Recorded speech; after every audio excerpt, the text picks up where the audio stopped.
नीडयूजी 2026 result आने के बाद जो ओएमआर शीट में गड़बड़ियां काफ़ी दिखी थी और अब तक जो चल रहे कंट्रोवर्सी यानी कि विवाद को लेके भी एक अलग एंगल शुरू है। और उस पे अब बॉम्बे हाई कोर्ट के यानी कि औरंगाबाद बेंच के आखिरी पे जिस पे एक बड़ा फैसला आ चुका है ओएमआर शीट पे, जिस पे सभी बच्चों ने अपनी शिकायत दर्ज की थी। अथर्व, ऋचा, सोनम, राहुल, ये वही 4 नाम हैं जिन्होंने कोर्ट में पिटीशन डाल के ये आरोप लगाया था सीधे एनटीए पे कि एनटीए की तरफ से उनकी ओएमआर शीट में काफ़ी गड़बड़ियां हैं, काफ़ी ब्लंडर्स हैं और उनके चक्कर में उनकी ज़िंदगी खराब है। और साथ ही एनटीए को लगातार जो टारगेट किया था, अब उस पर कोर्ट ने सुनवाई दी है। कोर्ट में जाने से पहले इन सभी स्टूडेंट्स ने, जिनके मैंने आपको 4 नाम बताए, इन सभी चारों ने एनटीए के ऑफिशियल प्रोसेस के जरिए यही शिकायत दर्ज की थी। लेकिन जहाँ पे एनटीए ने पहले उनके जवाब को जानने से पहले सभी चीज़ों को दायरों में रख के इसको परखा, पूरी बात को अच्छे से समझा और उसके बाद खुद भी जांच की। ये मामला जब कोर्ट तक पहुंचा तब बेंच ने खुद असली ओएमआर शीट को अच्छे से परखा, बारीकी से उसकी जांच की, उसके बाद जाके ये खारिज करने का सबसे बड़ा फैसला लिया है। लेकिन इसी के साथ ही एनटीए का पक्ष भी बारीकी से सुना। इस पूरे प्रोसेस के बाद कोर्ट को ये ज़रूर साफ हो चुका है और ये भी पता चल गया है कि उम्मीदवारों के सारे जितने भी दावे थे, इन चारों के जो दावे थे, ये बिल्कुल झूठे थे, प्रॉपरली फेक थे।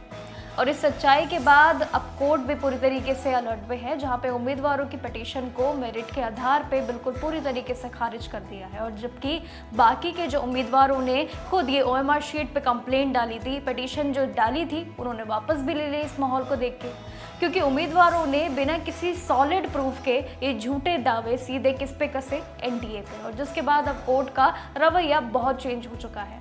कोर्ट ने सभी पे 5-5 हज़ार रुपये तक के यानी कि टोटल 20,000 रुपये का जुर्माना भी लगा दिया है और साथ ही इन्हें एनटीए को अब चुकाना भी पड़ेगा, जो इन सभी स्टूडेंट्स का नाम बताया है। इस पूरे मामले पे एनटीए अब सख्त है, यानी कि नेशनल टेस्टिंग एजेंसी ने पहले ही 20 जुलाई को एक ऑफिशियल सर्कुलर जारी किया था, जिसके बारे में मैंने आपको पहले भी बताया कि स्टूडेंट्स को ओएमआर शीट के जितने भी फेक क्लेम्स हैं, ये मार्केटिंग में पूरी तरीके से आप कितना भी कोशिश कर लो पॉपुलर होने का, ये अब नहीं चलेगा। एनटीए ने साफ हिदायत दी थी।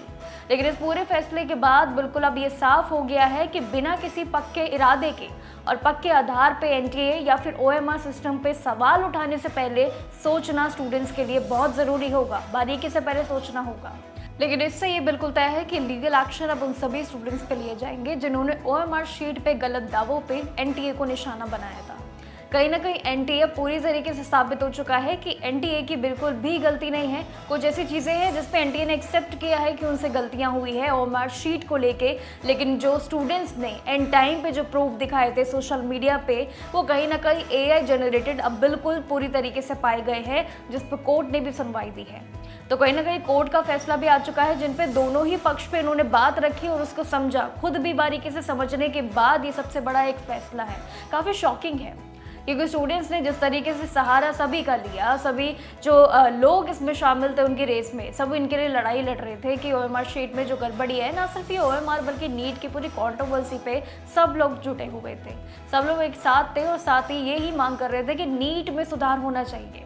लेकिन कहीं ना कहीं अब कुछ ऐसे दावे हैं जो खुल के बाहर आ रहे हैं, जिसपे स्टूडेंट्स कई ज़्यादा फ़ायदा उठा रहे हैं, कहीं ना कहीं पॉपुलर होने का और कहीं ना कहीं अपने मार्क्स बढ़वाने के लिए।